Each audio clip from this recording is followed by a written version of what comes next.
I'd like to go through the game between Fabiano Caruana and Peter Svidler, played in round 6 of the FIDE Grand Prix tournament in Baku.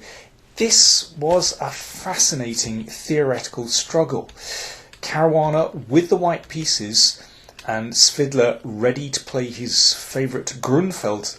Caruana plays this so-called anti-Grunfeld variation, hoping perhaps that Black will play something like Bishop G7, and then we go into a standard samish variation of the King's Indian.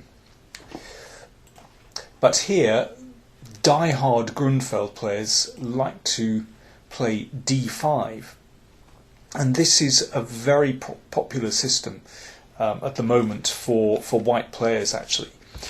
The idea of playing f3 is that after d5 and exchanging, of course, there is no white knight on c3, so it means after e4, white is able to claim a big centre, and instead of exchanging off the knight here for the knight on c3, and black somehow gains time and pressure against that pawn on c3, the knight has to retreat, and so white has been able to establish a decent centre, but without any of the structural defects. So it's a very ambitious system for white, and currently very popular indeed. In fact, Caruana, interestingly, has been on the black side of this system on many occasions.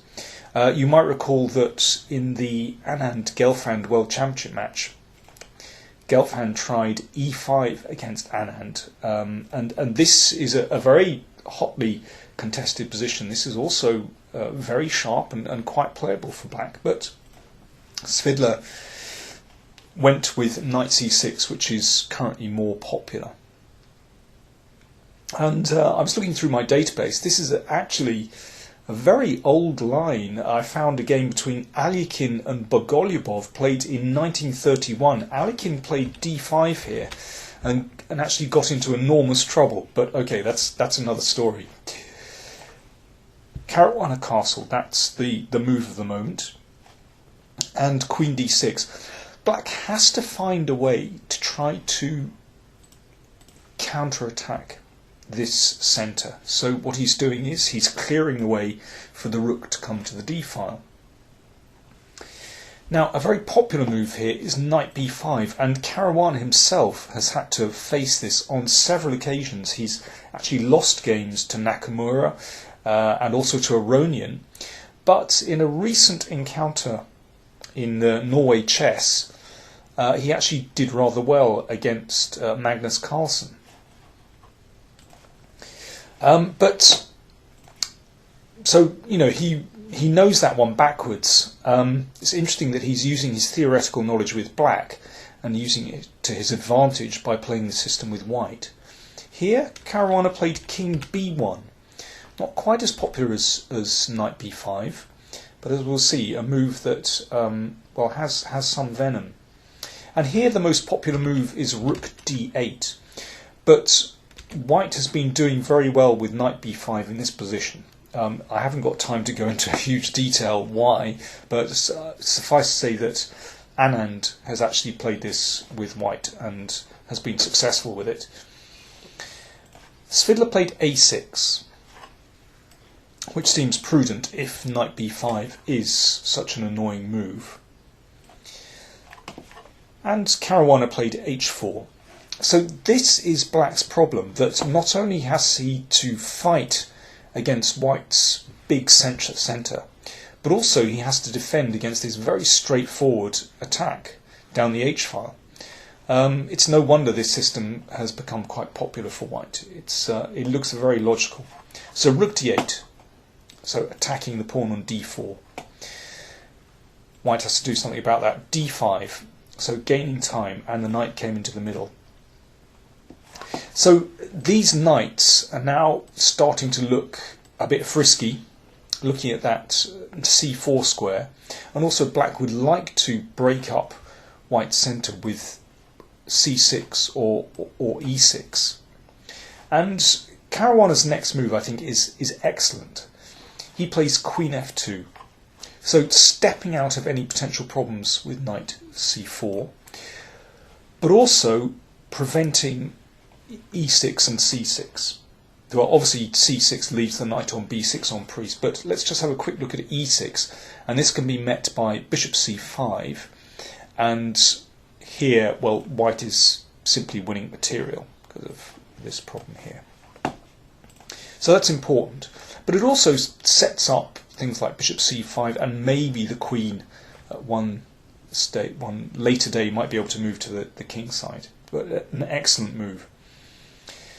So black has problems here. If he can't break down the centre, then, well, he has to deal with this straightforward attack. So Svidler just played h5 to block this.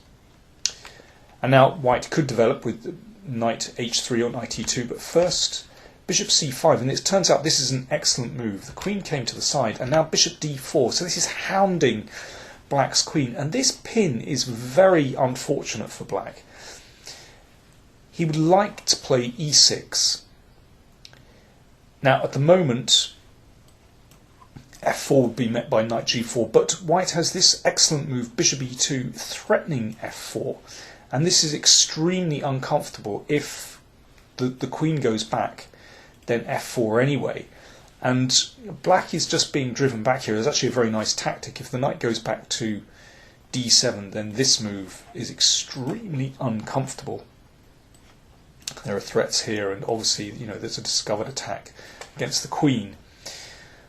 So here, really, Svidler felt he had to move the queen away, but the bishop has reached this excellent square on d4, really with gain of time, because the queen has just had to shuffle back. And now g4, so just sacrificing a pawn to break open the king side. So now the knight no longer has the g4 square available. And if the knight comes to c4, well, there are going to be exchanges on here, and then an unpleasant check, winning material. So the knight came back to d7. And here, well, Caruana, I think, understandably, decided to grab a piece. He could have played more calmly with knight e2. And I think black's defensive task is extremely difficult here, because it's still very hard to break down white's fantastic centre, and white has this automatic attack with h5. This is probably, with hindsight, the clearest way for white to play. But e5 is very tempting. If the queen moves away, then this is just huge. I mean, the queen is miles away from the action on the king side, and I think, you know, white's attack is going to break through very quickly. So really Svidler has to give up a piece, but you can see that he now has 3 pawns for the piece, and he has, well, he's freed his position to a certain extent. So bishop g2 protects the pawn here. And now maybe black's best idea is just to play for an endgame with queen f6. This is, I think this is quite playable for black. I would probably prefer to play with the piece, but black has found some harmony here. You know, he can look to bring out his queen's bishop, maybe move the rook to the h file. This is not bad for black at all. But Svidler played in a different way, also very complicated and quite tempting. You know, he's bringing out his bishop with tempo and plays e5. So obviously, because of the pin, then en passant isn't possible. So the rook has to go back, and Svidler clearly felt that he was developing some kind of initiative here and slowing down white's attack. But in fact, really black's initiative on the queen side is going nowhere, and this is still very difficult for black to defend against white's initiative. So queen b6 played, and now correctly Caruana avoids the endgame, so that's now threatening the knight, and the queen still defending here. So the knight moves. It looks dangerous, this initiative, but actually Caruana has calculated obviously very well and realised that he can control black's pieces here. So rook d2 is a very calm move.